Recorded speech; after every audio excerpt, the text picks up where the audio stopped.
Bismillahirrahmanirrahim. Assalamualaikum warahmatullahi wabarakatuh. Alhamdulillah, alhamdulillahilladzi qad wafaqa lil ilmihi khairihi walituqa. Alhamdulillah musallian ala wa alihi wa sahbihi wa man ta'ala wa ba'd. Allahumma la sahla illa ma ja'altahu sahla wa anta taj'alul hazla idza syi'ta sahla. Baik, sini saya akan menjelaskan sedikit materi tentang teori-teori sosial Max Weber. Max Weber lahir di Erfurt, Jerman pada tanggal 21 April 1864 dan meninggal di Munich pada 14 Juni 1920 pada umur 56 tahun karena penyakit paru-paru. Ketika umur 18 tahun, Weber memilih belajar di Universitas Heidelberg dengan jurusan hukum.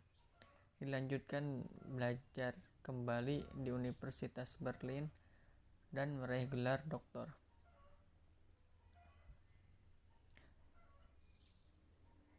Masalah teori tindakan sosial. Max Weber mendefinisikan sosiologi sebagai ilmu tentang institusi sosial. Sosiologi Weber adalah ilmu tentang perilaku sosial. Menurutnya, terjadi suatu pergeseran tekanan ke arah keyakinan, motivasi, dan tujuan pada diri anggota masyarakat, yang semuanya berisi dan bentuk kepada kelakuannya. Menurut Weber, tidak semua tindakan yang dilakukan merupakan tindakan sosial. Tindakan sosial adalah tindakan yang dilakukan dengan mempertimbangkan perilaku orang lain dan berorientasi pada orang lain. Tindakan sosial terdiri dari beberapa, di antaranya 1. Zweck rasional. Zweck rasional adalah suatu tindakan yang dilaksanakan melalui tindakan matang yang mengenai tujuan dan cara yang ditempuh untuk meraih tujuan tersebut. Yang kedua, Wert rasional. Wert rasional adalah tindakan yang ditentukan oleh pertimbangan atas dasar seperti keyakinan pada nilai-nilai estetis, etis, dan keagamaan. Apabila cara-cara yang digunakan untuk keperluan efisiensi karena tujuannya pasti. Yang ketiga, affektual rasional.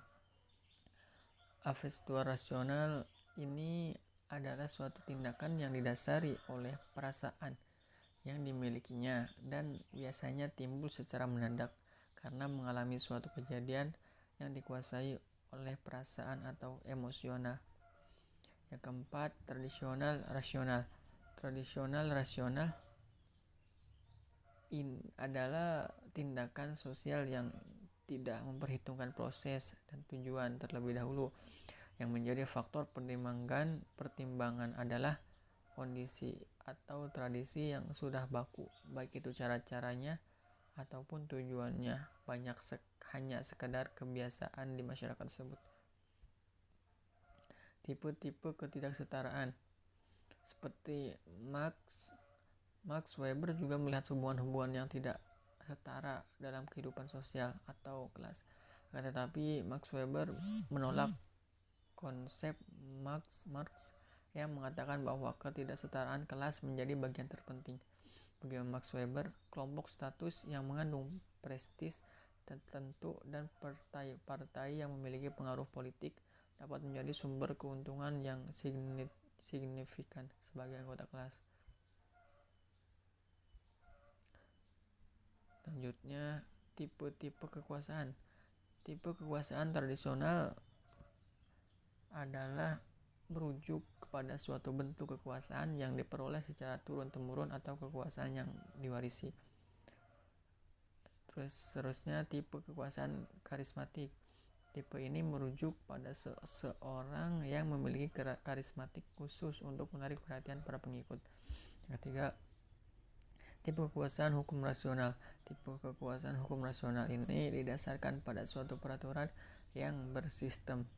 Tipe kekuasaan hukum rasional tersebut kemungkinan berkembang luas dan diterima oleh organisasi modern, termasuk organisasi birokrasi. Kekuasaan dimaksud ditunjukkan oleh sistem dan aturan, serta norma-norma yang rasional untuk mengatur wewenang atasan terhadap bawahan. Yang terakhir, tipe-tipe ideal dan peteorian sosiologi.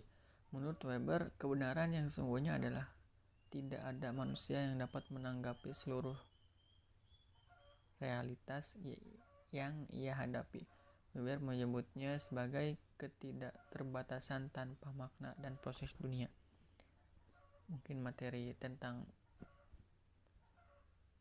Max Weber, pelajaran teori-teori sosial. Cukup sekian. Assalamualaikum warahmatullahi wabarakatuh.